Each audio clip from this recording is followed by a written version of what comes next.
Santa Fe, Albuquerque. It's 97 point.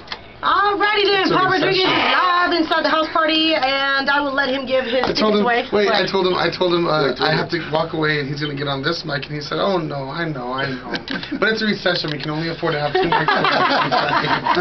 You know, you see the third mic over there? Well, whatever. It's just there for looks.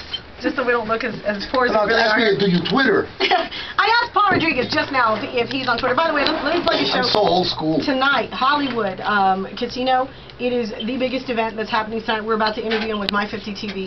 And we usually do the top 5. There's only one good thing you can't go tweet me. Paul Rodriguez. Why aren't you on Twitter, Paul? You said you do it old school. I'll tell you what, you're stuck to your, I'm technophobe.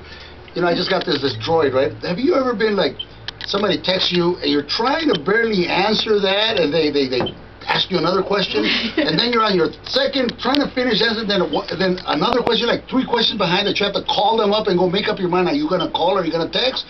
That's how I feel. I feel like my fingers are too fat, those numbers are too small, and it scares me, and I think it's a ploy, because just when you're understanding one technology, bing, they change it on you. There's another phone. Exactly. I was just getting used to my 8-track tape players, and then they came up with a DAT, and then the CD, and then they make the round big tortilla, and now they got the little tiny one. It's a ploy, it's a scam to keep us going. So you still talk to people on the phone? Yeah, I'm an old guy, phone is a lot easier. I understand that. I don't understand the reason for texting. It's like walking around with a typewriter. Why? I guess, what? Texting is for passive aggressives.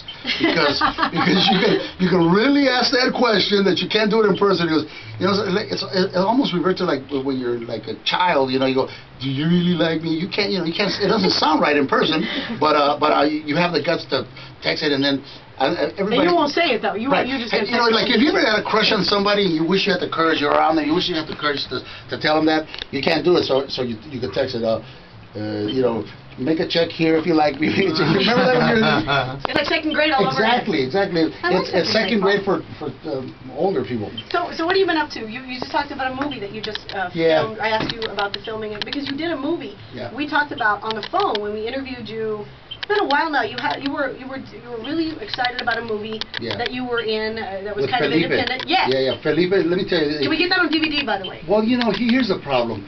It's been so hard for us to find a distributor, and I swear on anything that you believe in, this is the funniest movie, funnier than Born in East LA, and that's sacrilegious to say. Felipe Esparza won the last comic standing, right? Right. He's been a secret, but he's been. I've known he's open for me. I've known this guy has been very talented. He's kind of been afraid of success or anything. But anyways, he won. We shot a movie. Like how somebody came up with the idea of music videos are nothing more than retelling a story that the song says, putting a video. Well, we came up with the idea of putting your act on telling this. Most comedians tell a story on their act, right? Well, he really does have a father who was an ex-Mexican wrestler, and he was abusive, but there was a lot of funny in it. So we shot this movie, but we can't get a distributor to save our lives, Now, I don't know what it is. You're talking to people right now, and go to the web. Here. Go to the web. Santa Fe has tons of investors. It's not even a question of money. It's a question of willpower. See, Hollywood is so afraid to pull the trigger and to spend money for publicity that they basically, a lot of these studio heads, they'll blow $50 million in a movie nobody likes, and then hope to get it on video, but they can't take a chance on what they call niche or particular segment movies. This movie is politically incorrect. It's a story about this Latino family, totally dysfunctional, live in the middle of the ghetto. They say real life, obviously. They say racist things that those of us who have heard them say, "Ay, Dios mío, don't let them know." But I play the father, and I'm abusive, and I have black neighbors. I'm always accusing them of they're stealing because they steal, right? But it's from our point of view, And we screened it a couple of times, and some of the studio heads and some of the African Americans that saw it went, "Oh man, this ain't gonna fly." But the truth is very uncomfortable. Not that they steal. I'm talking about the prejudice inside. For example, when you discuss prejudice in this movie, not my real mom, but in this movie, the mother advises her daughter, "Don't you bring me a negro home," And they go, "Well, you can't say that, but you don't have to admit to me. But at night, does this sound like your mom?" It sure sounds like somebody's mom. We've had conversations like this. My grandmother says things that exactly, just prejudice, cringe. Makes you uncomfortable. You use my grandma for this movie? But all I'm saying is, look, Go to your web, look for a movie called I'm Not Like That Anymore.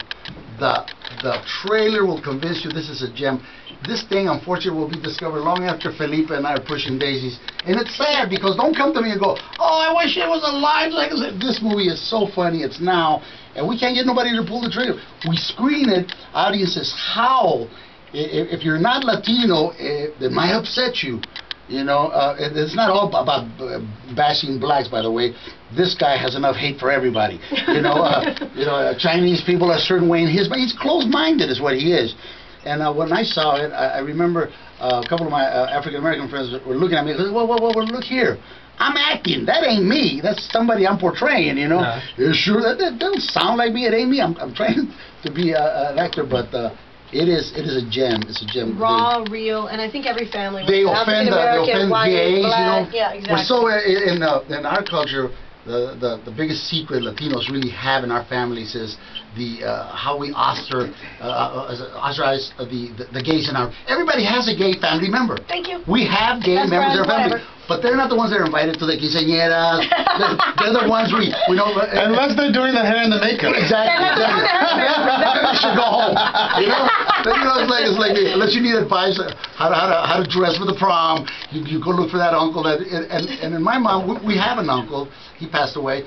Who in my family in real life, who was gay, and he was the only one that could cook in his house.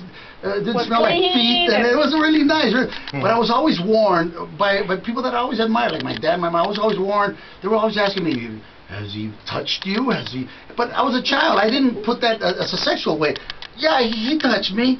Well, you did. Well, where? On the shoulder. You know, the innocence of it all, and I miss him dearly. His name was Nano. He passed away, but he was never. You know, it's like we almost begrudgingly had to admit he's gay. Well, this movie covers all those things.